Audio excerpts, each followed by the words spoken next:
नमस्कार, स्वागत है आपका हमारे इस विशेष कार्यक्रम में। आज हमारे साथ बातचीत के लिए मौजूद हैं जाने-माने बाल रोग विशेषज्ञ डॉक्टर मुकेश बिरला। स्वागत है डॉक्टर साहब आपका हमारे इस कार्यक्रम में। नमस्ते, welcome, thank you. Doctor Mukesh Birla Indore शहर में एक जाने-माने बच्चों के विशेषज्ञ हैं और इससे अलावा अपनी फ़िटनेस पर बहुत ध्यान रखते हैं और कोविड के दौरान भी चाहे वो घर का रास्ता हो, घर के सीढ़ियाँ हो या कहीं जहाँ जगह मिल जाए वहाँ दौड़कर उन्होंने अपनी कसरत पूरी की है। तो डॉक्टर साहब ये बच्चों पर बात करते हैं लेकिन सबसे पहले आपकी फ़िटनेस को लेकर भी जानना चाहता हूँ। एक्चुअली ये रन करने का एक साइकिलिंग और रन करने का एक पैशन है, तो ट्राई टू काइंड ऑफ रोज इस एक्टिविटी में इन्वॉल्व रहने की कोशिश करता हूँ। जब कंप्लीट लॉकडाउन था, जो लास्ट ईयर की बात है, तो हाँ डेफिनेटली घर में ही 20 किलोमीटर रन करके और पूरा करने की कोशिश करता था। अभी भी जैसे थोड़ा सा पार्शियल लॉकडाउन है तो आसपास या कॉलोनी में या कहीं ना कहीं बीआरटीएस पर रन करके और फिटनेस के लिए भी मोटिवेटेड रहता हूँ और कहीं ना कहीं डायरेक्टली और इनडायरेक्टली इम्यूनिटी को भी बूस्ट करने में ये चीज हेल्प करती है। मूड को भी बूस्ट करने के लिए, एलिवेट करने के लिए ये चीज हेल्प करती है। So that is what is there.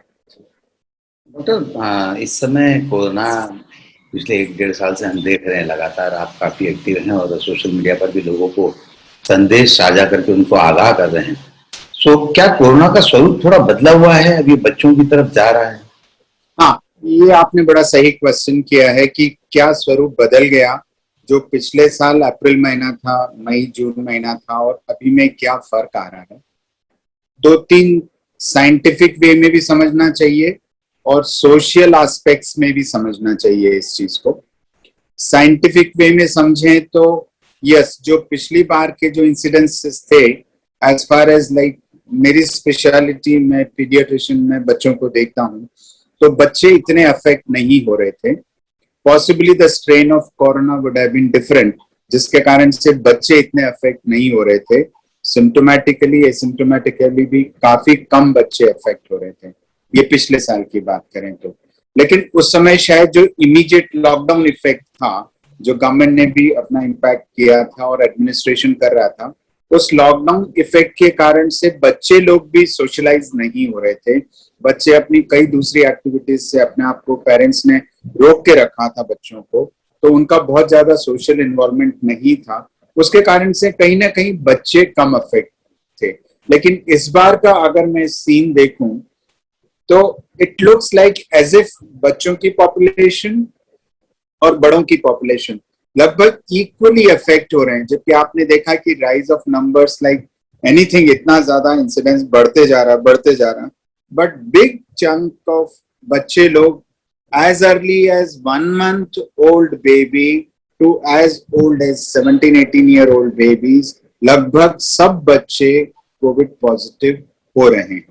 नहीं, इस कोविड के इंसिडेंस की जहां तक बात करें तो might be there is a change in the strain, the social factors, जिसके कारण से बच्चे लोग अब और कुछ नहीं तो पेरेंट्स को लगता है कि अगर एक मल्टी में रहते तो नीचे जाके खेलें 4 बच्चे, दूसरे बच्चों के साथ कहीं सोशल एक्टिविटी, कोई फिटनेस एक्टिविटी है, बच्चे लोग कहीं ना कहीं जाना चाहते हैं। आज घर में है, ननिहाल में जाके 4 लोगों के पास रहना चाहते हैं, कहीं दूसरे घर में जाना चाहते हैं, फ्रेंड सर्कल में जाना चाहते हैं, तो बच्चों का आना जाना बढ़ा है, तो that is also kind of spreading. क्योंकि बच्चे लोग कम सिम्टोमेटिक रहते हैं या बच्चे लोगों को जनरली बहुत माइल्ड सिम्टम्स आते हैं कोरोना के, जैसे सर्दी खांसी बुखार हो गया या उल्टी दस्त या पेट दर्द हो गया, और बड़े माइल्ड सिम्टम्स आके और वो जल्दी रिकवर भी हो जाते हैं। तो बच्चे जो अपने आप में माइल्ड सिम्टोमेटिकली रहते हैं, लेकिन ये बच्चे ही सुपर स्प्रेडर्स भी हैं।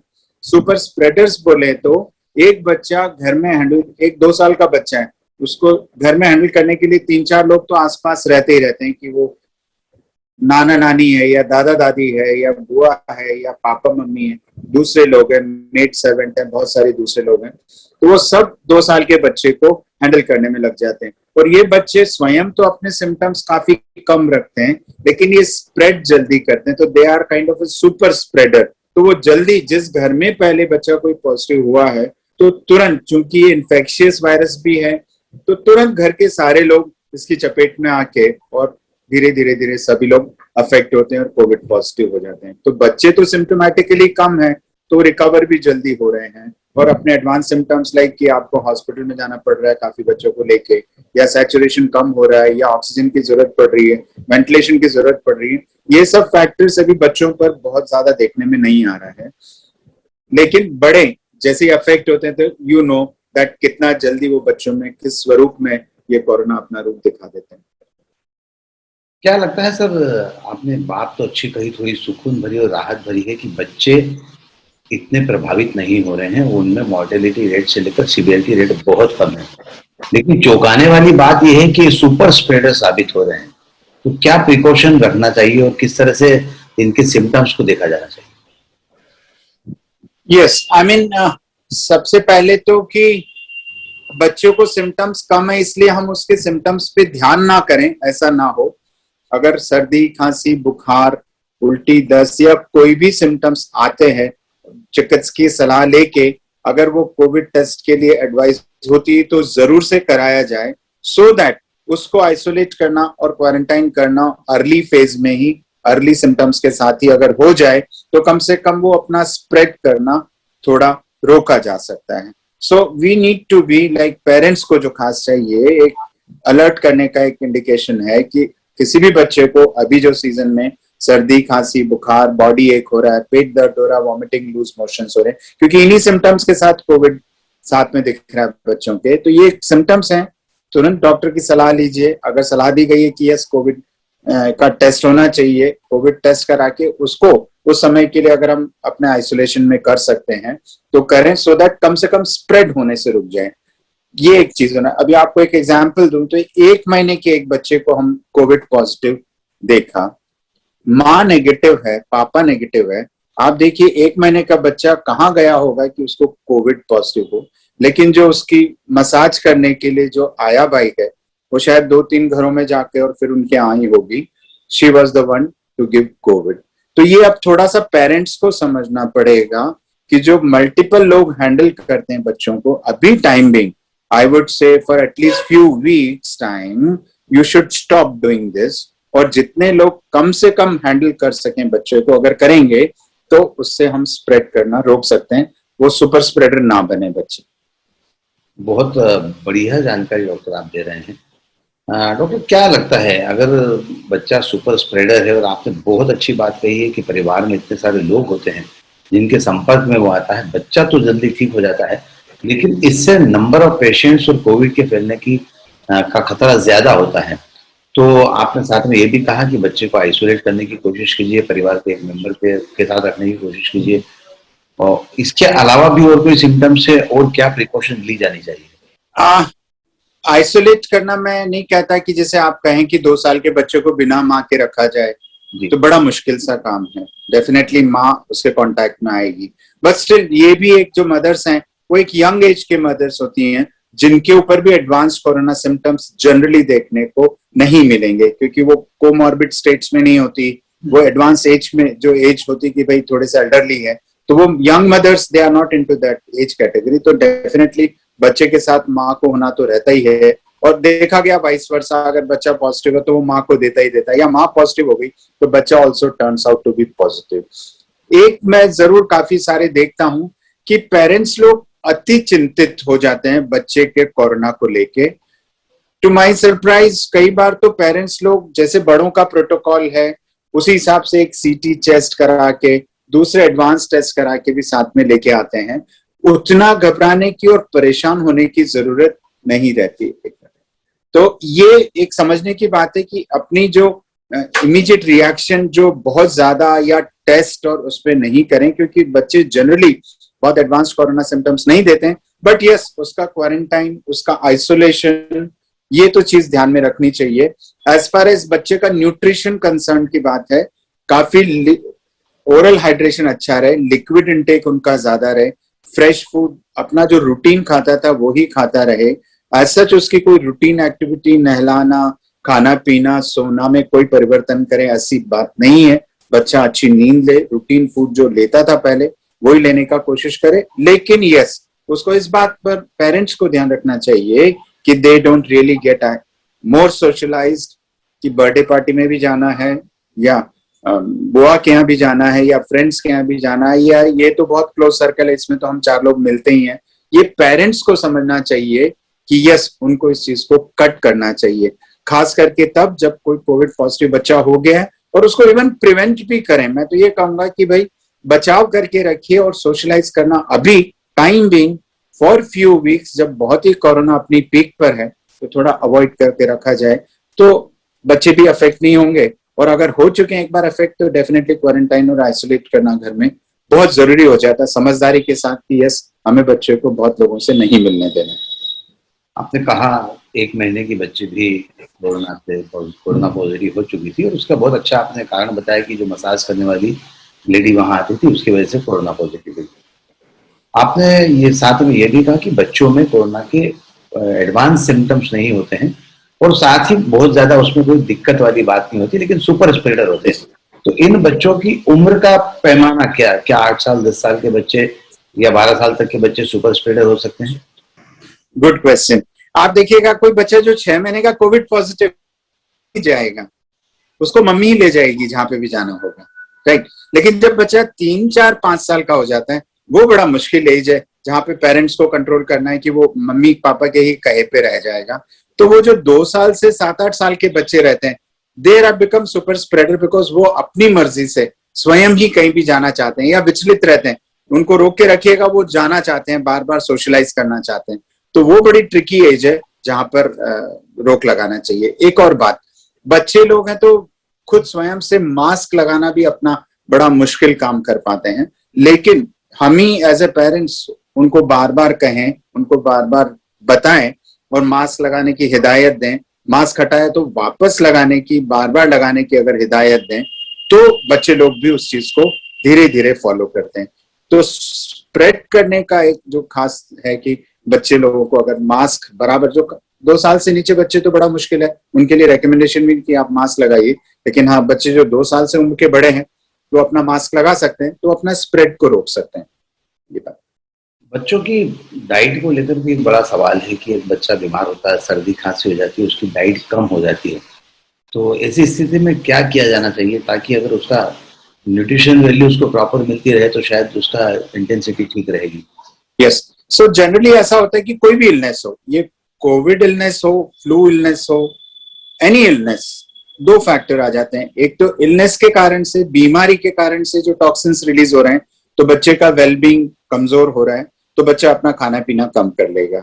साथ ही साथ जो मेडिसिन भी दी जा रही है, उससे भी अपना उसके बच्चे की एपेटाइट और डाइट पर फर्क पड़ा और वो कम हो जाता है। तो पेरेंट्स के लिए एक बड़ा चिंता का विषय हो जाता है कि मेरा बच्चा खा नहीं रहा है, मेडिसिन भी ले रहा है, बीमार है, तो हम कैसे करें। तो एक जनरल सी बात मैं कहूं, जनरल जो हम सबको कहना चाहते हैं कि लाइक बच्चे का लिक्विड इंटेक पर थोड़ा गौर किया जाए, लिक्विड इंटेक अच्छा रखा जाए। जो भी होममेड लिक्विड्स ज्यादा है, भले वो वार्म फ्लूइड्स हैं, वो ज्यादा दिए जाएं, या लिक्विड इंटेक पर थोड़ा गौर करके अगर उसको बराबर रखा जाए। What is important in the illness is to maintain a good hydration. अगर वो हाइड्रेशन ठीक है, तो एज द सिम्टम्स जो मैं बार बार कह रहा हूँ कि कोविड सिम्टम्स बहुत लंबे टाइम तक नहीं बच्चों में रह रहे हैं, बड़े जल्दी वो रिकवर भी हो जाते हैं। कॉमनली आई हैव सीन, जिन बच्चों को कोल्ड कॉफ फीवर है भी, वो 3 days to 5 days they are all fine, वो ठीक भी हो जाते हैं। तो उस इंटेंस फेज में एपेटाइट कम होगा, लेकिन अगर लिक्विड इंटेक पे ज्यादा ध्यान रखें, होममेड फूड ही देने के लिए कोशिश करते रहे, फ्रेशली प्रिपेयर्ड फूड है, तो अगर वो रूटीन फूड और लिक्विड एक्स्ट्रा हो, तो commonly we have seen is a good nutrition.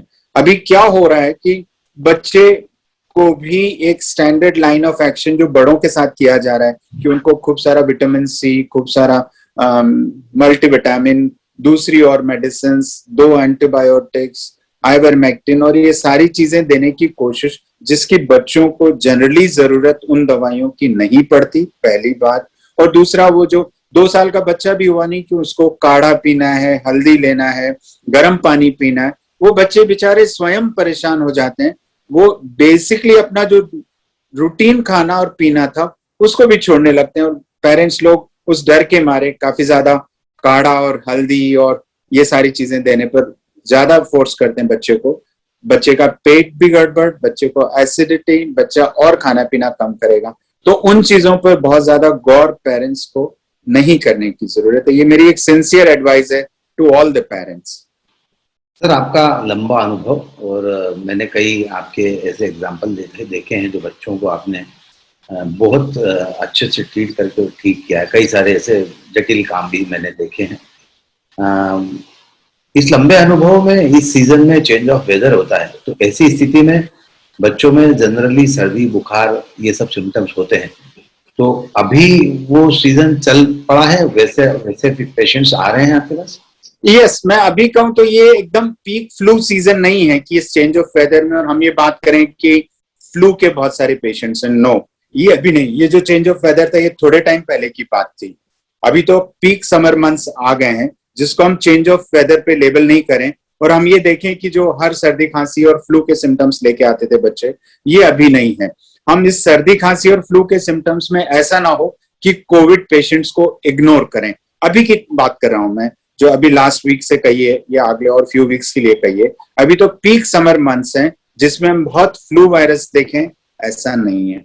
लेकिन मैं एक और भी इसके साथ जोड़ देता हूं बात को कि बच्चे लोग अगर फ्लू इम्यूनाइज कर लें तो कुछ स्टडीज अब आने लगी कि जो बच्चे फ्लू इम्यूनाइजेशन किया हुआ है, फ्लू का टीका जो हर साल हम बच्चों को देते हैं, अगर वो लगाया जाए तो कहीं ना कहीं ये डायरेक्टली और इनडायरेक्टली कोविड इन्फेक्शंस को भी प्रिवेंट करता है। कुछ स्टडीज अडल्ट्स में भी अब आने लगी है कि जो group of people flu immunise से, कुछ कंट्रीज में एक फ्लू इम्यूनाइजेशन का एक अपना एक रूटीन प्रोटोकॉल रहता है, हर साल पॉपुलेशन को लेना रहता है, अडल्ट्स को भी। तो जो ग्रुप में लास्ट ईयर नवंबर के भी पहले जिन लोगों ने फ्लू वैक्सीन लिया हुआ था, देखा गया कि उनमें इंसिडेंस ऑफ कोविड भी कम हुआ है। तो फॉर अ चाइल्ड, बच्चे के लिए मैं जरूर से एक सिंसियर रिकमेंडेशन करूंगा कि जो बच्चे, जो पेरेंट्स इस बात में जानकार है, अपना फ्लू इम्यूनाइजेशन बच्चे का जरूर से करें। सही बात, बहुत अच्छी जानकारी दी है डॉक्टर आपने। मुझे याद आता है पिछले साल भी हमने एक शो आपके साथ किया था, हम बात कर रहे थे। उस समय हम जो कोविड को लेकर बात कर रहे थे, कोविड के फैलाव को लेकर बात कर रहे थे, साथ ही हम लोग एक एज्यूम कर रहे थे कि हम साउथ एशियन कंट्री है जहाँ पर मलेरिया कम है। हाँ, मलेरिया हर साल होता है, लंबे समय तक चलता है, और कहीं ना कहीं हमने हाइड्रोक्सीक्लोरोक्विन सब ने ली हुई है, तो शायद कोरोना का इम्पैक्ट हमारे यहाँ कम आएगा। उस बात पर अभी क्या आपकी राय है?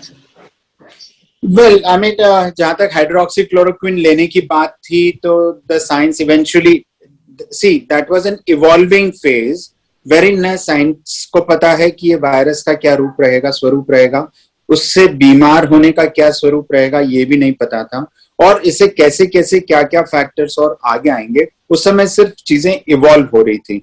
तो कुछ हाइपोथेसिस थे कि ये मलेरिया एंडेमिक कंट्रीज है, यहाँ पर इफेक्ट कम, और वाकई उस समय वो इफेक्ट्स कम ही आए थे, काफी कम आए थे as compared to the world outside, काफी कम आए थे। तो कई चीजों को जोड़ा जा रहा था कि यहाँ पर बीसीजी का टीका लगता है, यहाँ पे मलेरिया एंडेमिसिटी है, यहाँ पर क्लोरोक्विन प्रोफाइलैक्सिस काफी दिया जाता है, तो उसके कारण से कहीं ना कहीं प्रिवेंशन हो सकता है। So that was the, I think we had a talk somewhere last year November April में, तब बात हुई थी कि हमारे यहाँ साउथ एशियन कंट्रीज में इतना कोरोना इफेक्ट नहीं होगा। लेकिन कोरोना ने भी अपने जो भी जेनेटिक म्यूटेशन, जो भी स्ट्रेन्स जो अपने चेंज होके और आ रही हैं, वो अपने अपने स्वरूप में डेफिनेटली अभी तो एक peak of the corona epidemic है हमारे यहाँ पर भी, जो काफी ज्यादा प्रेवेलेंट कर रहा है। पर जहां तक मैं जैसे बात करूं बच्चों को लेके और कोरोना को लेके, तो as good as any flu corona अपने सिम्टम्स दे रहा है, and almost all the kids generally are doing good. हाँ, मुझे ये नहीं पता कि ये कोरोना आज पॉजिटिव हुआ बच्चा, उसके 2 महीने बाद कोई मल्टी इन्फ्लेमेटरी सिस्टमिक सिंड्रोम्स लेके आएंगे, कोई हार्ट पर इफेक्ट्स लेके आएंगे, ब्रेन पर इफेक्ट्स लेके आएंगे, लंग्स पर लेके आएंगे, ये नहीं पता। और ये कुछ साइंस या ऑब्जर्वेशंस धीरे धीरे अब बताएंगी कि 2 महीने बाद, 3 महीने बाद ये बच्चे जो कोविड पॉजिटिव भी हुए थे, ये किन सिम्टम्स में और सामने आते हैं। बहुत अच्छी जानकारी डॉक्टर मुकेश बिरला हमको दे रहे हैं, और इस बात को भी जस्टिफाई किया है उन्होंने कि जब पिछले वर्ष जब हमने बात की थी, वहां उस समय सारा कुछ जो कोरोना का ट्रीटमेंट था, उसका नेचर था, वो एक एजम्पशन पे चल रहा था। और अब उस समय सही कहा डॉक्टर ने कि हमारे यहाँ केसेस वर्ल्ड के मुकाबले, हमारी जनसंख्या के मुकाबले उतने नहीं हुए जितने होना चाहिए थे। और जिस तरह से हम डेंस पॉपुलेशन के साथ रहते हैं, निश्चित तौर पर ये बात सही साबित हुई।